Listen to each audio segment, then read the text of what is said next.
vous salue, vous qui vous apprêtez à suivre cet enseignement dans le nom du Seigneur Jésus-Christ. Que vous soyez chrétien ou pas chrétien, je vous demanderai de suivre cet enseignement jusqu'au bout. Toi qui peux être chrétien, pour découvrir si tu es dans les volontés de Dieu ou si tu es en dehors de la volonté de Dieu. Et toi qui n'es pas encore sauvé, tu pourras toujours y entendre des choses par lesquelles Dieu pourra aussi t'amener au salut pour que tu deviennes aussi son enfant. Dieu veut ton salut à toi aussi. Il veut que tous les hommes soient sauvés. Il veut que tous les hommes soient sauvés. Il veut que tous les hommes soient réconciliés avec lui par le salut, en acceptant son offre de salut par le sacrifice de la vie de Jésus-Christ. Et je vous invite à visiter notre page Facebook, notre chaîne YouTube, pour y retrouver tous les enseignements que je n'ai cessé de donner et que je continuerai toujours à donner aussi longtemps que Dieu voudra que je sois encore sur terre dans ce corps périssable qui n'a pas encore revêtu l'immortalité. Eh bien, je vous demanderai aussi de vous abonner et surtout d'aimer. Il faut aimer la page Facebook et surtout d'activer les notifications.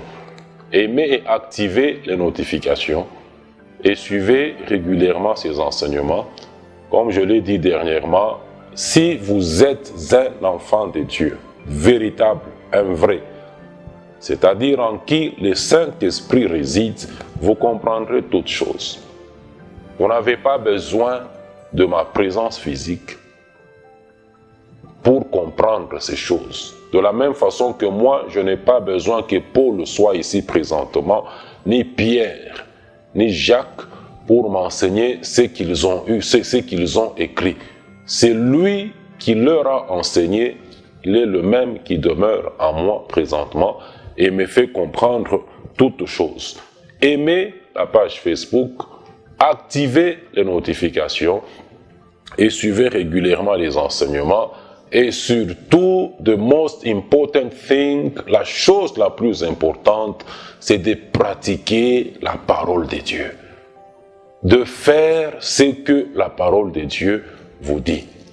Ne pas faire la parole de Dieu, ne pas mettre la parole de Dieu en pratique, fait de vous un incrédule.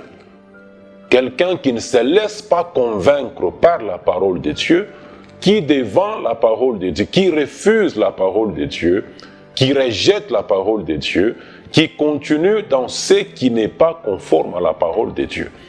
Celui-là est un incrédule. Et dans 2 Corinthiens 4, 3 jusqu'à 4, quiconque est dans cette condition-là, dans cette situation là-bas, il est en train de périr. Il est en train d'aller tout droit en enfer. Donc c'est très important. Mettez la parole de Dieu en pratique. Eh bien, avant de donner le thème sur lequel je vais continuer dernièrement, le même thème que j'ai commencé dernièrement, dans cette série, dans cette grande série que nous sommes en train de voir, j'aimerais juste dire quelque chose là, je ne sais pas combien de temps cela pourra me prendre avant de donner le point du thème qu'on a commencé dernièrement que je voudrais traiter. Vous savez, nous ne cessons de courir après le temps. Bon, qu'est-ce qu'on va faire? Le temps, ça court, ça court, on ne sait pas l'arrêter. Bon, je voulais juste parler un peu là de ce qui concerne les inventions humaines, les organisations humaines ou les inspirations humaines dans l'œuvre de Dieu. Hein, dans l'œuvre de Dieu. Mais juste pour dire à quelqu'un que, à la lumière de la parole de Dieu, à la lumière de quelques cas que j'ai pu analyser dans la Bible, j'ai fini par découvrir que Dieu n'a jamais désapprouvé toute invention humaine ou toute organisation humaine qui n'a pas pour objectif ni de vouloir améliorer, ni ajouter, ni retrancher quelque chose, que ce soit de la loi déjà abolie qu'il avait donnée à Israël dans le passé, ni dans sa parole aujourd'hui pour l'Église de Jésus-Christ. Dieu n'a jamais été contre toute initiative humaine que son enfant peut prendre dans le cadre de l'œuvre de Dieu, toute organisation humaine que son enfant peut mettre en place dans le cadre de son œuvre à lui, mais qui n'a pas l'objectif, qui n'a pas une mission, soit de chercher à améliorer ou à ajouter ou retrancher ce que Dieu a déjà dit, ou retrancher dans la parole de Dieu. Il n'a jamais été contre ça. Je vais vous le démontrer tout à l'heure. Pourquoi? Puisque il dit dans Deutéronome 4.2 à Israël par Moïse dans les plaines de Moab que vous n'allez rien ajouter. Vous n'ajouterez rien à ce que je vous prescris, à ce qu'il leur avait prescrit, et ils ne devaient rien retrancher, mais ils se devaient d'observer les commandements de l'Éternel, leur Dieu, tels qu'il les avait prescrits.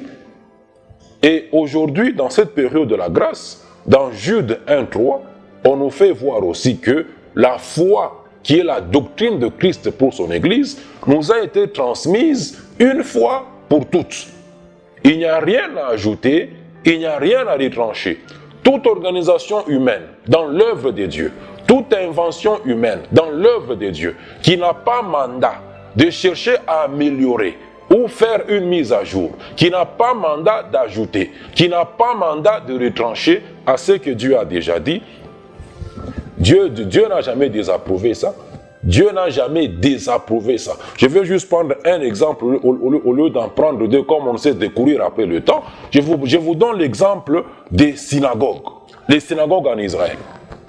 Tous les chercheurs bibliques s'accordent pour dire que les synagogues ont pris naissance pour la première fois à Babylone lors de la captivité, lors de la captivité juive à Babylone. C'est là que les synagogues ont pris naissance. Et cela est même resté au retour de Juda, au retour des Juifs à Juda. Et ce jusqu'à ce jour. Pour les Juifs incrédules, que Dieu a gardé dans un état d'endurcissement, en Israël là-bas, il y a des synagogues. À Lubumbashi, il y a une synagogue là, des Juifs. Donc, les synagogues ont demeuré jusqu'à ce jour. Elles ont pris naissance à Babylone, lors de la captivité des Juifs là-bas. Et une synagogue était un lieu où le Juif lisait et s'enseignait uniquement la loi de Moïse et les prophètes d'Israël. C'était juste un lieu où les Juifs avaient mis en place, une organisation que les Juifs avaient mise en place, juste pour lire, faire la lecture de la loi de Moïse, des prophètes d'Israël, et ils s'enseignaient la loi et les prophètes d'Israël. Et c'était avec une organisation bien structurée, et les synagogues étaient construites par les membres de la synagogue, ou un membre influent, riche, qui était parmi eux. Les Juifs, les membres d'une synagogue, construisaient eux-mêmes leur synagogue. Maintenant, d'où sont venues les synagogues? Des dieux? Non, elles ne sont pas venues des dieux. Elles ne sont pas venues des dieux. Non, une invention, une organisation purement humaine des Juifs, mais que Dieu n'avait jamais désapprouvé en Israël et pour lesquels Dieu n'avait jamais donné ni des plans, ni d'instructions, comme il avait donné le plan et pour le tabernacle dans le désert, et pour le temple de Salomon. Et les synagogues n'étaient jamais devenues en Israël des temples ou des maisons de Dieu. Très important de les comprendre. Une synagogue à Babylone, ou dans tous les pays du monde entier où les Juifs étaient en dispersion, n'était jamais devenu un temple. Le temple n'était jamais devenu la maison de Dieu. Non, c'est très important. N'était jamais devenu tout ça. Car il n'y avait qu'un seul temple pour tout juif. Que ce soit ceux-là qui étaient à Juda, en Israël, et tous ceux-là qui étaient dans la diaspora, il n'y avait qu'un seul temple. Cela voudrait dire que les sacrificateurs lévitiques, n'ont jamais rendu culte à Dieu, n'ont jamais fait brûler le parfum dans une synagogue. Ils n'ont jamais rendu culte à Dieu dans une synagogue. Les Juifs n'ont jamais donné d'offrande à Dieu, ni payé les dîmes dans une synagogue, ni encore célébrer les 7 fêtes solennelles de l'Éternel, leur Dieu, dans une synagogue.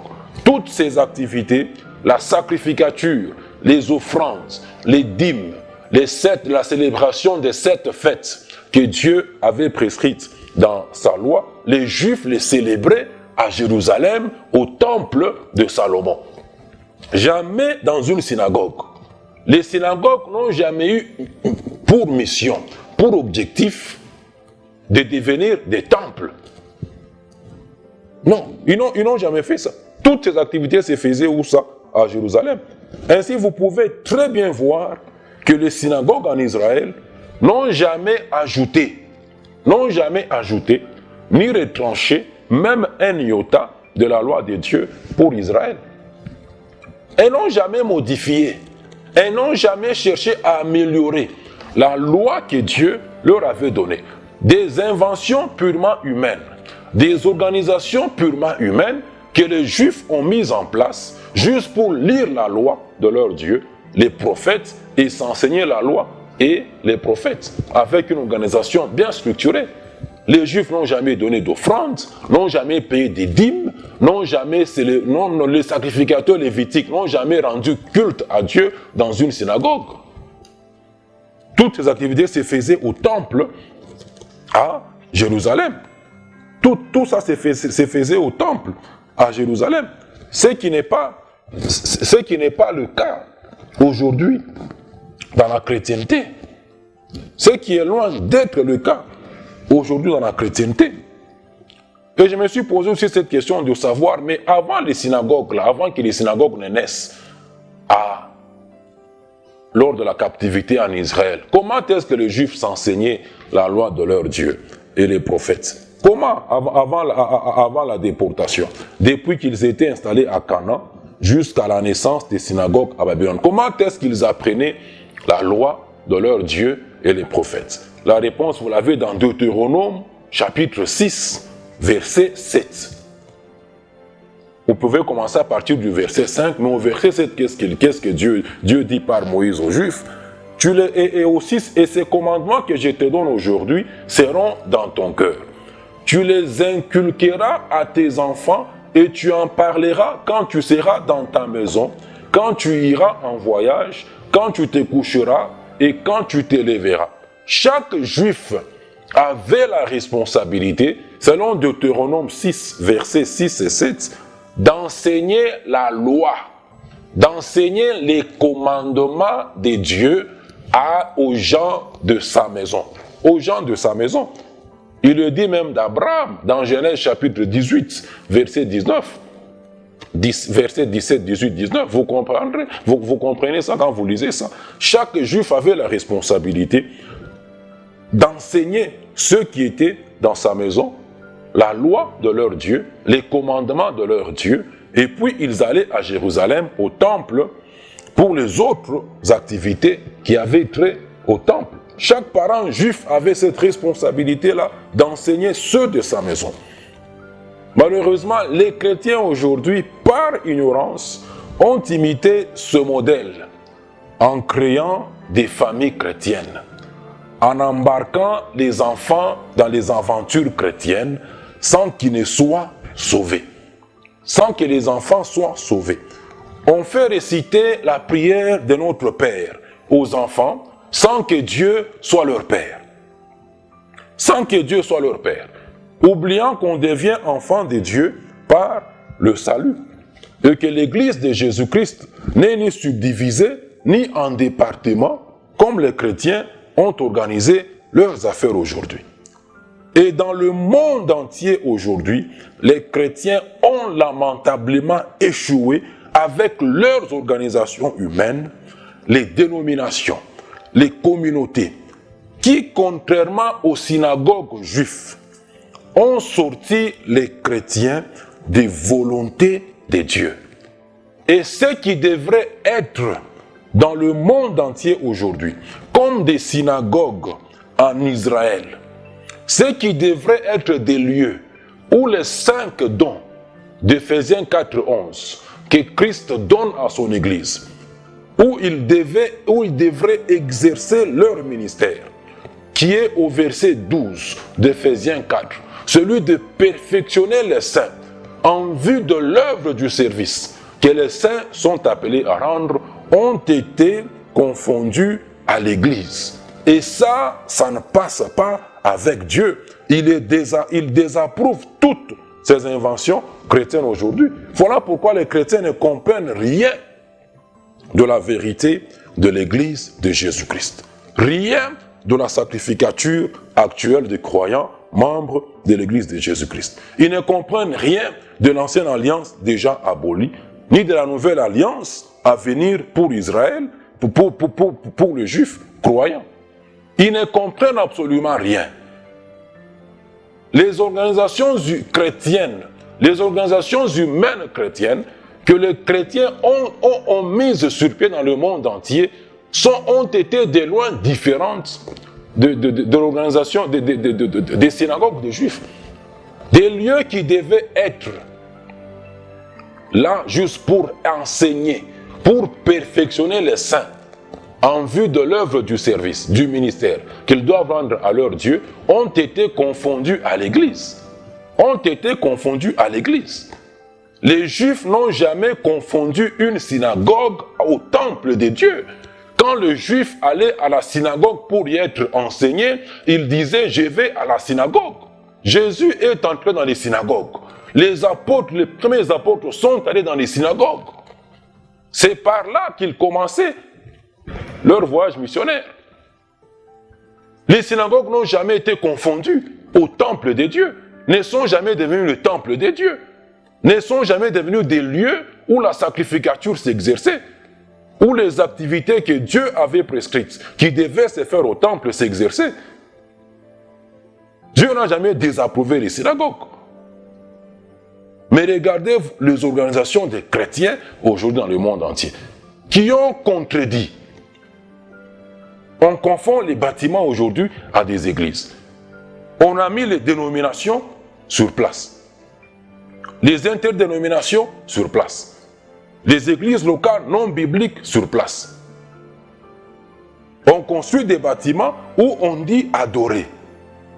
Où on fait faire une fausse adoration chrétienne aux gens dans des bâtiments. Ignorant tout de la sacrificature actuelle des croyants, qui est la sacrificature céleste, les chrétiens ont échoué.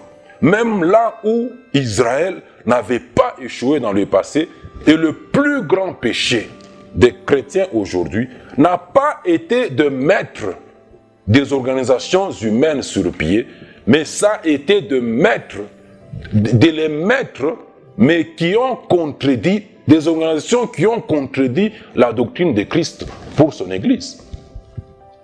Il vous dit que l'Église est composée, l'Église de Jésus est composée de pierres vivantes. Les chrétiens mettent en place des églises dénominationnelles, églises locales, non bibliques. Pourquoi cet échec des chrétiens? Pourquoi? Parce que beaucoup ne sont pas des enfants de Dieu, comme on a commencé à le voir dernièrement. Ainsi ne peuvent rien comprendre, ni mettre en pratique la doctrine de Christ. Toute organisation humaine qui modifie, qui annule la parole de Dieu, vous sort des volontés de Dieu et Dieu les désapprouve. Vous sort des volontés de Dieu. Toute organisation humaine, toute invention humaine, dans l'œuvre de Dieu, qui modifie, qui annule, qui ajoute, qui retranche quelque chose à la parole de Dieu, vous sort des volontés de Dieu. Vous sort des volontés de Dieu. Et vous ne comprendrez rien en étant en dehors des volontés de Dieu. C'est dans ce thème qu'on a commencé à voir dernièrement. Pourquoi est-ce que les chrétiens ne comprennent pas et ne mettent pas en pratique la parole de Dieu? Ne mettent pas en pratique la parole de Dieu. Et dans ce thème-là, nous continuons maintenant dans ce thème-là, mais en parlant d'un seul point, d'un point de ce thème-là. Aujourd'hui, je parle sur un point de ce thème-là, qui n'est rien d'autre que comment est-ce qu'on devient un chrétien. Comment est-ce qu'on devient un chrétien? Puisque dans cette première partie du thème, pourquoi est-ce que les chrétiens ne comprennent pas et ne mettent pas en pratique les volontés de Dieu pour l'église de Jésus-Christ, pas pour une dénomination chrétienne, ni une église interdénominationnelle. Non, on avait commencé à voir que la première raison est que beaucoup de chrétiens aujourd'hui ne sont pas les enfants de Dieu. Beaucoup ne sont pas les enfants de Dieu, en qui le Saint-Esprit n'est pas. Par conséquent, ils ne peuvent ni comprendre, ni pratiquer la parole de Dieu pour l'église de Jésus-Christ. Pour vous qui êtes chrétiens, qui l'êtes déjà, qui êtes chrétiens, ça vous surprend quand je vous dis que beaucoup d'entre vous ne sont pas, quand je vous dis que beaucoup d'entre vous ne sont pas enfants de Dieu, ça vous surprend. Et que vous n'êtes, et que quand je dis que beaucoup ne le sont pas, et que vous n'êtes que des chrétiens païens, des chrétiens païens. C'est ainsi que dans ce point du thème que je suis en train de vouloir traiter, comment est-ce qu'on devient un chrétien, je vais vous démontrer comment on devient chrétien ou disciple de Christ. En vous rappelant d'abord que le mot chrétien là, nous avons cessé de vous le dire, que ne signifie pas enfant de Dieu. C'est très important de comprendre ça. Le mot chrétien ne signifie pas enfant de Dieu. Ne signifie pas forcément être sauvé. Selon Actes chapitre 11, verset 26, c'est à Antioche où pour la première fois, les disciples de Christ furent appelés des chrétiens. C'est juste un disciple de Christ, chrétien. Chrétien veut simplement dire disciple de Christ. Quelqu'un qui se réfère à Christ, à Jésus, pour X, Y chose, ou qui dit suivre Jésus en ayant une telle ou telle autre perception de la personne de Jésus. Voilà ce que c'est un chrétien. C'est comme on l'a vu dernièrement, l'exemple de Matthieu 16, verset 13, 14 et 16 là-bas. Au verset 13, Jésus pose la question à ses 12 disciples, aux 12 apôtres qui étaient avec lui. Qu'est-ce que les gens disent de moi que je suis? On a donné à Jésus plusieurs perceptions, 4 perceptions de ce que les Juifs, pendant qu'il était sur terre, pensaient qu'il était. Les uns suivaient Jésus, disaient de Jésus qu'il était Jean-Baptiste. Il y a ceux-là qui suivaient Jésus comme Jean-Baptiste. D'autres qui suivaient Jésus, qui disaient que Jésus était Élie. D'autres qui disaient que Jésus était Jérémie. D'autres qui disaient que Jésus était juste l'un des prophètes. L'un des prophètes. Momoja Wabanabi. L'un des prophètes. Donc on prend Jésus là, on le met dans le lot de tous les prophètes qui y avait eu en Israël. Les Abdias, les Amos, les Habakkuk, les Ésaïe, les Jérémie, les Ézéchiel, les Malachi. Donc les Juifs prenaient tous ces prophètes-là et mettaient Jésus parmi le lot de tous ces prophètes-là, en disant qu'il est l'un des prophètes. Il leur pose maintenant la question. Toutes ces visions étaient des fausses visions, des mauvaises perceptions que les Juifs avaient sur la personne de Jésus. Jésus leur demande maintenant vous, qui dites-vous que je suis? Tout silence radio. Dieu donne la révélation à Pierre en disant tu es le Christ, tu es le Messie, le prophète, dit prophète, le prophète, le Messie, le Christ, le Fils du Dieu vivant. la perception correcte qu'il fallait avoir de Christ pendant son séjour sur terre, pendant qu'il prêchait l'évangile du royaume. La bonne perception. Donc, un disciple, c'est quiconque suit Jésus, selon telle ou telle autre perception de Christ, qui peut être vraie ou fausse. Les Juifs en avaient le leur qui était fausse. La vraie perception qu'il fallait avoir de Christ, pendant qu'il était sur terre en Israël, et qu'il prêchait l'évangile du royaume, qui a été commencé à être prêché par Jean-Baptiste, il fallait le reconnaître comme le Christ, comme le roi des Juifs, comme le roi des rois. Il fallait le reconnaître comme tel pour être en bon terme avec lui et entrer dans son royaume millénaire quand il devait venir pour l'installer sur cette terre. Donc vous comprenez ça. Donc c'est très important. Chrétien veut tout simplement dire disciple de Christ. Disciple, c'est quelqu'un qui suit Jésus avec telle ou telle autre perception sur la personne de Jésus. Et beaucoup de perceptions des gens que les gens ont sur Christ aujourd'hui ce sont des fausses perceptions. On va commencer à le voir. Comment est-ce qu'on devient un chrétien? Comment est-ce qu'on devient un disciple de Christ? Comment est-ce qu'on devient un suiveur de Christ? Beaucoup sont devenus des chrétiens aujourd'hui, disciples de Christ, en le suivant pour les besoins de la terre. En le suivant pour les besoins de la terre, vous avez l'illustration. Je ne vais pas tout lire. Quand je donne des passages là-bas, c'est pour que dans votre temps d'études bibliques, vous puissiez lire. Vous avez des questions, mes numéros sont là. Mon numéro WhatsApp est là. Envoyez vos préoccupations. On va y répondre par la grâce de Dieu. On va y répondre. Quand vous prenez Jean chapitre 6, du premier verset jusqu'à la fin là-bas, vous voyez un groupe de gens pour qui Jésus opère un miracle. La multiplication de pain et des poissons. Ils mangent. Le lendemain, ils suivent Jésus. Jésus leur dit au verset 26, des gens chapitre 6 là-bas, qu'est-ce que Jésus leur dit? Il leur fait comme reproche. Jésus leur répondit, en vérité, je vous l'ai dit, vous me cherchez non parce que vous avez vu des miracles. J'ai lu ce verset dans la Bible du Semeur. On dit, vous me cherchez non parce que vous avez compris le sens de mes miracles. Vous n'avez pas compris le sens de mes miracles. Ce n'est pas pour ça que vous me cherchez, mais vous me cherchez parce que vous avez mangé de pain et que vous avez été rassasiés. Voilà des suiveurs de Jésus, des disciples, des gens qui ont été faits disciples de Christ, qui suivaient Jésus pour les miracles. Comme les bâtiments des gens sont remplis de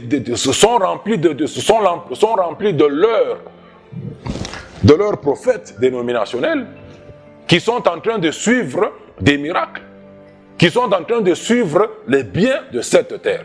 Jésus leur fait cette reproche. Vous me cherchez, non pas parce que vous avez compris le sens de mes miracles, non pas parce que vous avez compris ce que je suis en réalité, mais vous me cherchez parce que vous avez mangé le pain et que vous avez été rassasiés. Beaucoup sont devenus disciples de Christ comme ça. Beaucoup sont devenus chrétiens comme ça, comme les gens de Jean chapitre 6. Jésus leur fait cette reproche au verset 26 et au verset 66 là. Les disciples de Christ là-bas, on vous dit dès ce moment, plusieurs de ses disciples se retirèrent et ils n'allaient plus avec lui Jésus. Plusieurs des chrétiens qui étaient après Jésus se sont retirés, l'ont abandonné pour ne plus aller avec lui. Ils se retournent envers les 12. Ces 12 qui restaient auprès de lui, il leur dit, mais vous cherchez encore quoi? Pourquoi vous ne suivez pas vos frères qui sont partis? Ils lui répondent ce qu'ils lui ont répondu. Beaucoup sont devenus chrétiens aujourd'hui. Beaucoup sont devenus disciples de Christ aujourd'hui en le suivant pour les biens de la terre. Et suivre Jésus aujourd'hui pour les biens de la terre ne vous sauvera pas. Ne vous sauvera pas. Vous n'êtes pas sauvés en le suivant pour les biens de la terre. Le suivre pour qu'il fasse de vous riches. Pour que Jésus fasse de vous riches. Grand, qu'il fasse de vous grand, selon le monde. Pour qu'il vous donne la nourriture, l'argent tout ceci fait de vous juste un bon chrétien. Un bon chrétien non sauvé, un chrétien païen, un pécheur. On va à Christ pour être sauvé. Quand on comprend qu'il est le seul Seigneur et qu'il est son Rédempteur, celui qui s'est donné lui-même pour ton salut, pour ta délivrance du feu éternel qui t'attend au dernier jugement des dieux, du grand trône blanc. On va à Christ, on le suit pour être sauvé. Pour être sauvé. Quand on comprend qu'il est le seul Seigneur, qu'il doit être son seul Seigneur, et qu'il est son seul Rédempteur, ni plus ni moins, ni plus ni moins. Et le salut, mon frère et ma sœur, ce n'est pas vous, c'est Dieu qui fait une faveur, qui vous fait une faveur. L'homme ne fait pas une faveur à Dieu quand il accepte l'offre du salut de Dieu par le sacrifice de la vie de Jésus-Christ. Ce n'est pas toi, mon frère, qui as fait une faveur à Dieu. C'est Dieu qui veut te faire une faveur en te tendant la main pour te sauver. Tu comprends? C'est très important. C'est très important. Dieu te fait une faveur en voulant te sauver. Car en lieu et place du jugement éternel de Dieu, pour tes péchés que tu dois subir au dernier jugement, au grand trône blanc, Dieu t'offre son salut. Il t'offre sa délivrance de ce jugement-là par le sacrifice de la vie de Jésus-Christ. Ainsi, tout celui qui est devenu chrétien, c'est-à-dire qui est devenu disciple de Christ, pour X, Y raison, n'est pas encore sauvé. Ou à qui on a dit, tout celui à qui on a dit, viens à Jésus, tu auras X, Y chose, ne l'est pas non plus. N'est pas non plus sauvé. Et il y en a plein comme ça dans la chrétienté.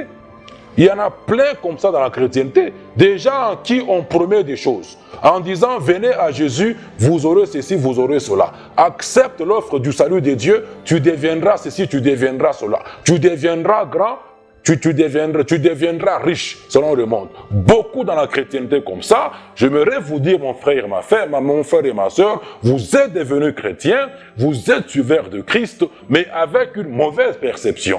Et cela ne fait pas de vous un enfant de Dieu.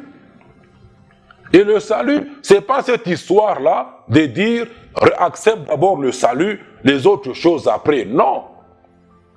Les gens récitent Matthieu chapitre 6, verset 33, qui est un des enseignements de l'évangile du royaume que Jésus a donné. Il dit, recherchez premièrement le royaume de Dieu et la justice, et le reste des choses vous seront donnés par-dessus tout.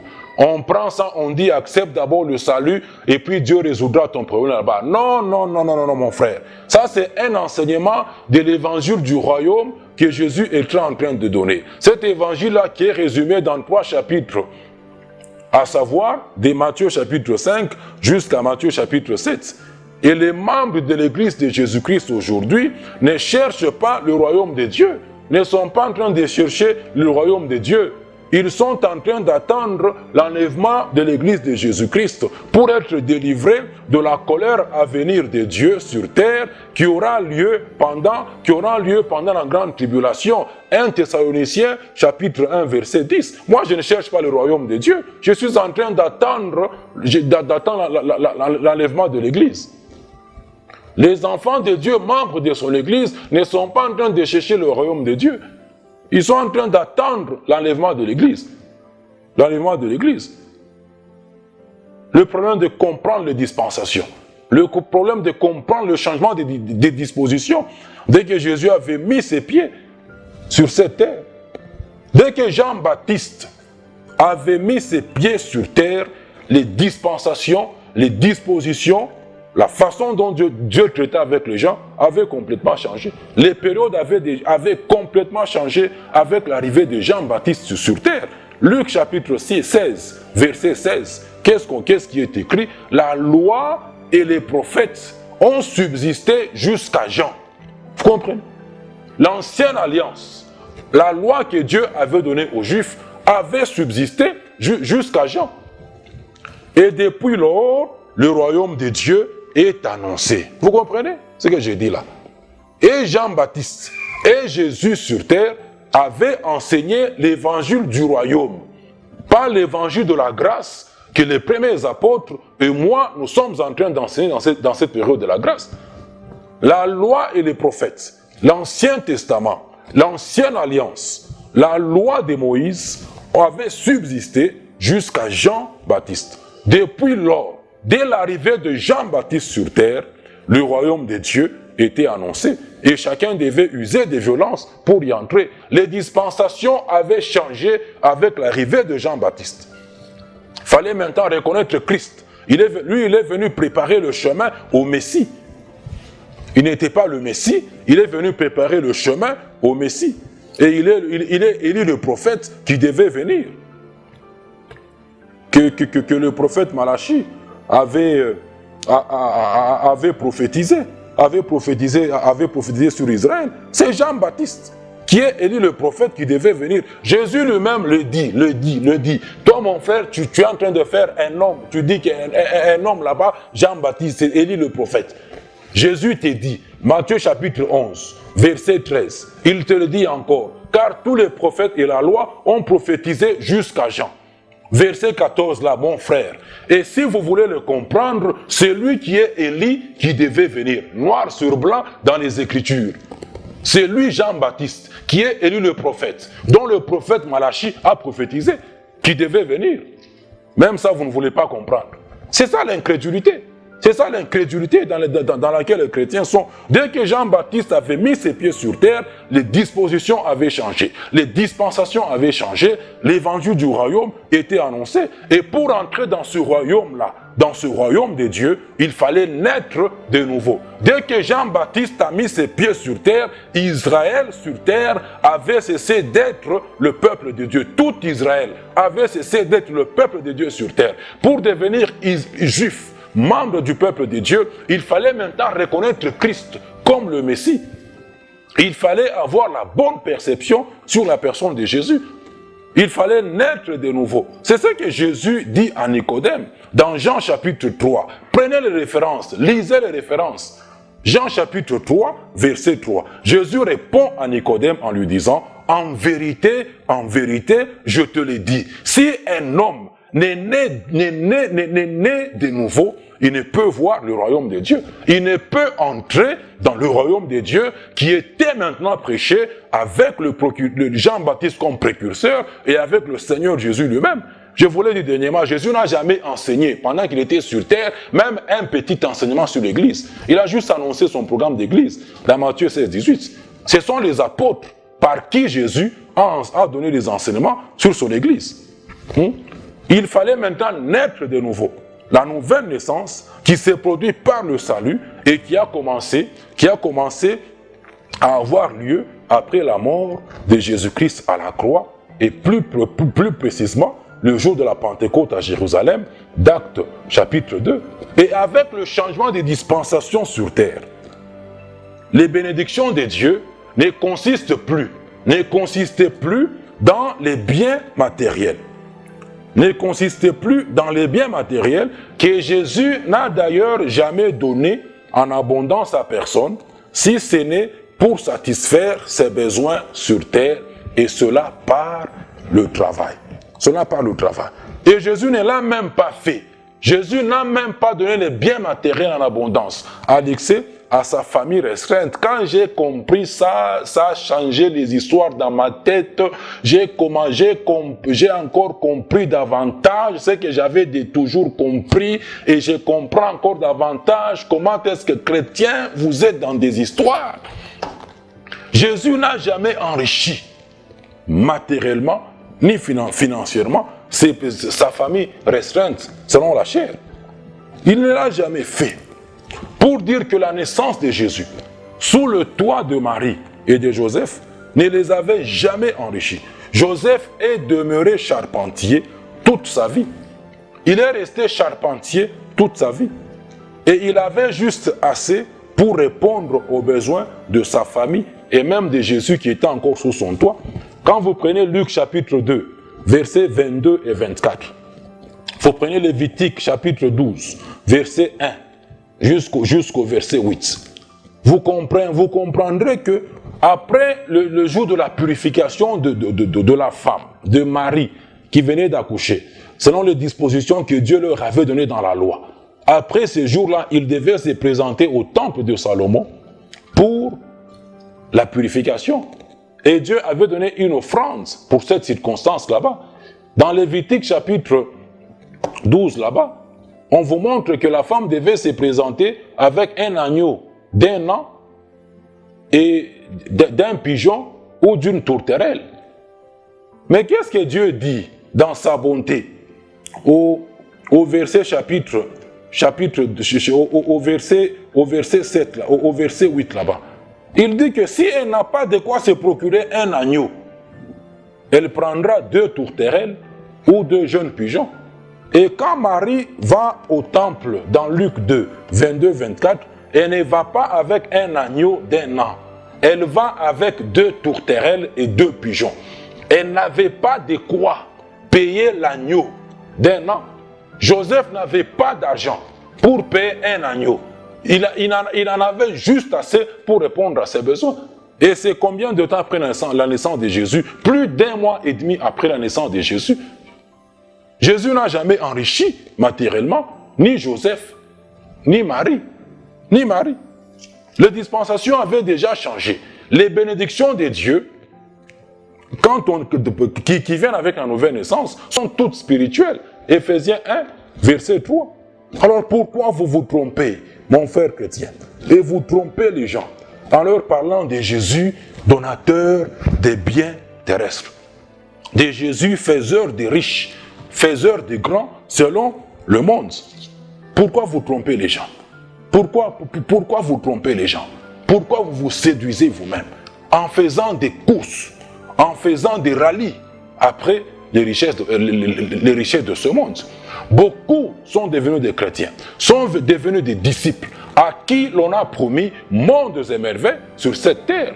Dans Philippiens chapitre 3, je crois verset 20, si je ne me trompe pas, notre cité n'est pas sur cette terre. La cité des enfants de Dieu, membres de l'église de Jésus-Christ, des vrais enfants de Dieu. Pas de tous les chrétiens, mais des chrétiens enfants de Dieu. Notre cité est dans le ciel, d'où nous attendons Jésus-Christ, notre Seigneur. Beaucoup de chrétiens sont dans ce lot là-bas, des chercheurs des biens terrestres. Et ils sont des chrétiens non sauvés. Des gens qui disent suivre Jésus, qui suivent Jésus pour le bien de la terre, qui disent suivre Jésus pour les miracles, qui ne le reconnaissent pas aujourd'hui, dans cette période de la grâce, qui ne reconnaissent pas Jésus comme leur seul Seigneur et qui ne le reconnaissent pas comme leur Rédempteur, qui voient Jésus un donateur de pain, un donateur des mariages, un donateur des promotions, un donateur de toutes ces choses là-bas. Et beaucoup sont devenus des chrétiens aujourd'hui.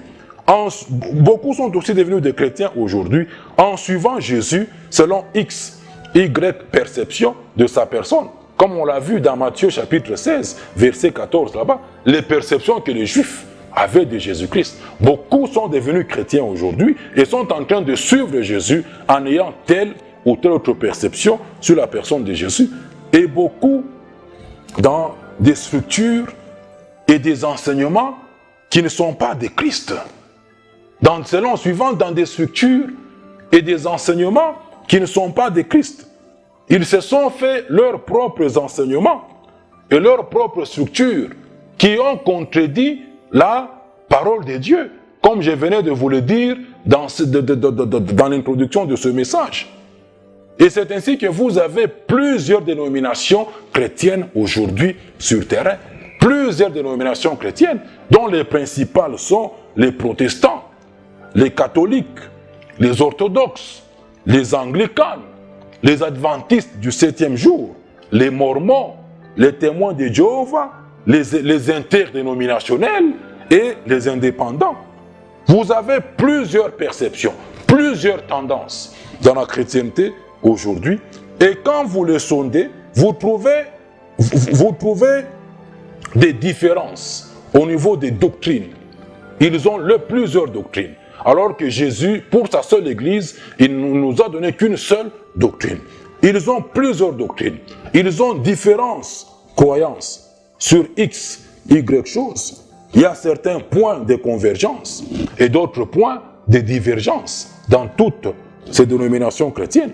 Il y a des demi-vérités à gauche, des demi-vérités à droite. Et une demi-vérité n'est pas la vérité de Dieu, n'est pas la parole de Dieu.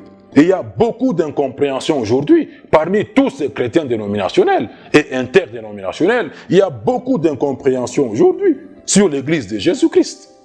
Beaucoup d'incompréhension sur la sacrificature actuelle des croyants, membres de l'Église de Jésus-Christ. Beaucoup d'incompréhension sur le sanctuaire céleste dans lequel, par la foi encore sur terre, les enfants de Dieu exercent leur sacrificature, rendent culte, dans lequel les enfants de Dieu prient, demandent à leur Dieu la satisfaction de leurs besoins. Beaucoup de compréhension aujourd'hui dans la chrétienté, dans toutes les dénominations, sur la doctrine de Christ. Beaucoup d'incompréhension sur l'ancienne alliance que Dieu a déjà abolie et sur la nouvelle alliance qui est à venir pour Israël, dans laquelle l'Église n'est liée ni de près ni de loin. Beaucoup d'incompréhension aujourd'hui.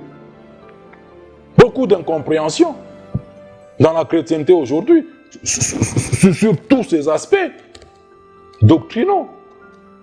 Beaucoup d'incompréhension. Et notez que toutes ces structures dénominationnelles et interdénominationnelles ne sont pas bibliques. Mon frère chrétien, c'est pour ton bien que je dis ça. Je vous le dis toujours que l'amour de Dieu ne consiste pas à vous cajoler, à vous flatter, à dire good alors que vous êtes en dehors de la volonté de Dieu. L'amour de Dieu ne consiste pas à vous acclamer alors que vous êtes en dehors des volontés de Dieu. Et Dieu, il punit, il discipline ceux qui sont ses enfants pour qu'ils participent à sa sainteté. Toutes ces structures dénominationnelles, interdénominationnelles, ne sont pas bibliques. C'est-à-dire, elles ne sont ni dans la Bible et par conséquent, ne viennent pas de Dieu. Elles ne viennent pas de Dieu. Elles ne viennent pas de Dieu. Je vous l'ai dit dans l'introduction, toute organisation humaine qui contredit l'essence même, le fond de la parole de Dieu, qui contredit ce que l'Église de Jésus est. Dieu désapprouve. Dieu désapprouve. Dieu désapprouve. Dieu désapprouve. C'est ce que je vous ai dit dans l'introduction. Et il est clair que quiconque aujourd'hui est membre d'une dénomination chrétienne, quand les Juifs ont mis leur organisation des synagogues, les synagogues n'étaient jamais devenues les temples où la sacrificature s'exerçait, où la sacrificature lévitique allait s'exercer, où les Juifs adoraient Dieu, où les Juifs louaient leur Dieu, où les Juifs donnaient les offrandes, où les Juifs payaient leurs dîmes, où les Juifs célébraient la Pâque et autre chose. Tout ça se faisait au temple à Jérusalem. On vous dit que l'Église est le temple de Dieu et la demeure de Dieu en esprit. Que le temple de Salomon là-bas n'était que l'image, n'était que l'ombre du véritable temple. On vous dit que dans la période actuelle de la grâce, les croyants, membres de l'Église de Jésus-Christ, sont les pierres vivantes qui constituent cet édifice dans lequel Dieu habite en esprit. Ce sont les croyants qui sont les pierres vivantes. Chaque croyant est un membre du temple de Dieu, est un membre de la maison de Dieu dans la dispensation actuelle de la grâce. On vous dit tout ça. Vous ne comprenez rien et je ne peux pas comprendre. Je le dis toujours, sincèrement, il faut que je vous le dise. Je sais que je suis sauvé, je suis convaincu, mais je ne sais pas si c'était quand j'étais dans les dénominations ou maintenant que Dieu m'a sorti de ces histoires. Je ne sais pas le dire. Ce que je sais, c'est que je suis sauvé. Car j'ai accepté l'offre du salut de Dieu par le sacrifice de la vie de Jésus-Christ. Je ne peux pas comprendre que quelqu'un se dise faire ce qu'il fait là-bas pendant 20 ans, pendant 30 ans, il est chrétien, il dit suivre Jésus, mais n'est pas parvenu à comprendre.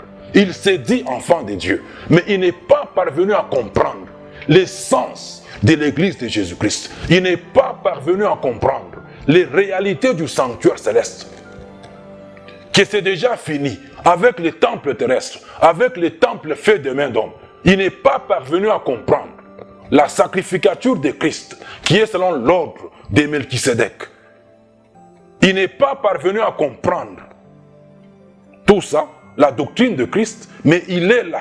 Il s'est dit chrétien, il s'est dit enfant de Dieu. 20 ans, 30 ans, 40 ans, plusieurs sont même morts dans cet état des choses là-bas. Je ne peux pas comprendre que ces personnes là-bas peuvent être sauvées. Car Dieu ne laisse jamais ses enfants en dehors de ses volontés. Je ne peux pas comprendre. Je ne peux pas le comprendre aujourd'hui. Je ne peux pas assimiler ça. Je ne peux pas comprendre que quelqu'un se dise pasteur dénominationnel, mais il ne comprend rien sur l'église de Jésus-Christ. Il amène des structures qui ne sont pas bibliques en regroupant des gens sous un bâtiment.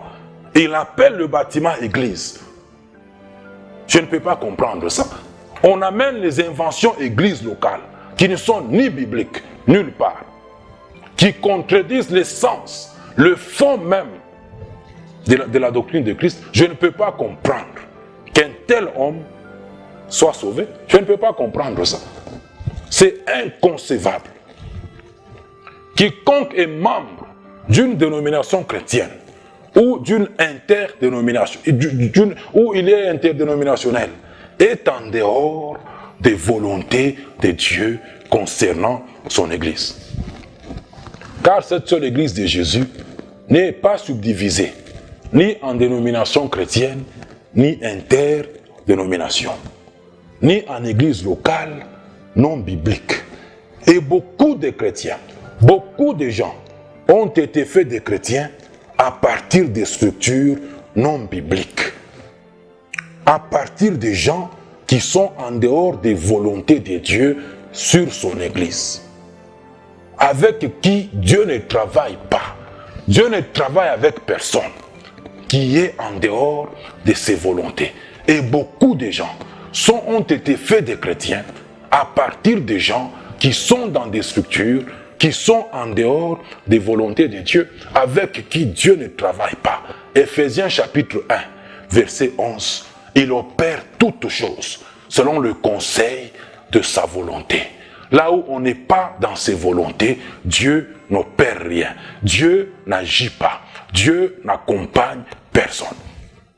Et devant cet état des choses, je ne cesse de le dire que beaucoup de chrétiens dénominationnels, interdénominationnels ne sont pas sauvés. Et c'est ce qui les rend incrédules.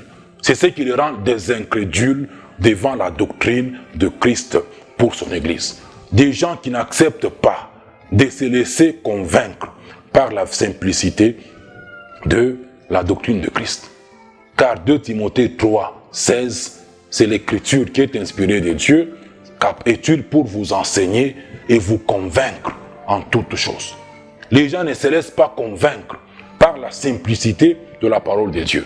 Des chrétiens qui trouvent que ce n'est pas grave, ce n'est pas un problème de continuer dans ce qui n'est pas église de Jésus-Christ. Dans les églises bâtiments, qui trouvent que ce n'est pas un problème de continuer dans les églises dénominationnelles ou interdénominationnelles, dans les communautés, dans les églises locales qui ne sont pas bibliques, alors qu'ils n'ont cessé d'entendre que tout ceci n'est ni biblique, ni ne vient de Dieu.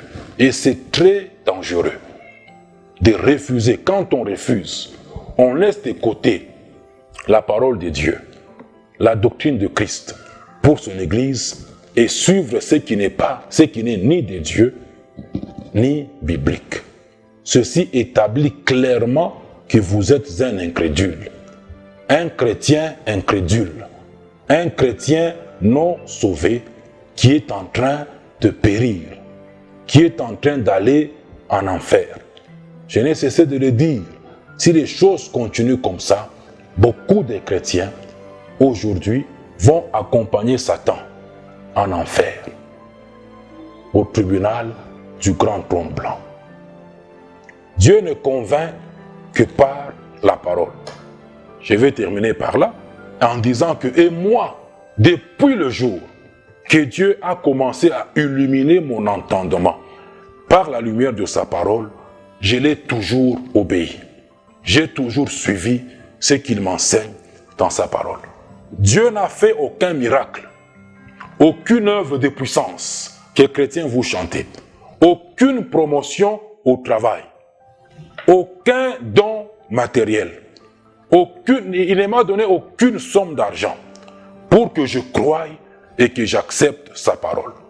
Il ne m'a donné rien de tout ça. Il n'y a que sa parole qui me convainc. Et selon 2 Timothée chapitre 3, verset 14, je demeure dans les choses que je reconnais certaines, que je ne cesse d'apprendre du Saint-Esprit. Je demeure dans ces choses-là, que je reconnais certaines, que je ne cesse d'apprendre par le Saint-Esprit. Beaucoup sont devenus des chrétiens à partir des structures. Des gens qui sont dans des structures qui ont contredit la volonté de Dieu, qui ont contredit la doctrine de Christ, différemment des synagogues qui n'avaient jamais contredit la loi que Dieu avait donnée aux Juifs. C'est très important de comprendre ça. Et parmi tous ces chrétiens dénominationnels, beaucoup sont dans les 3 types de terrains que vous trouvez dans la parabole du sommeur de Marc, chapitre 4.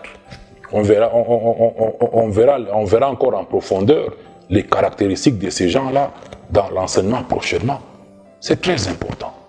Vous êtes devenus chrétiens. Vous êtes chrétiens. Vous suivez Jésus en tant que qui? Qui dites-vous aussi aujourd'hui que Jésus est pour vous?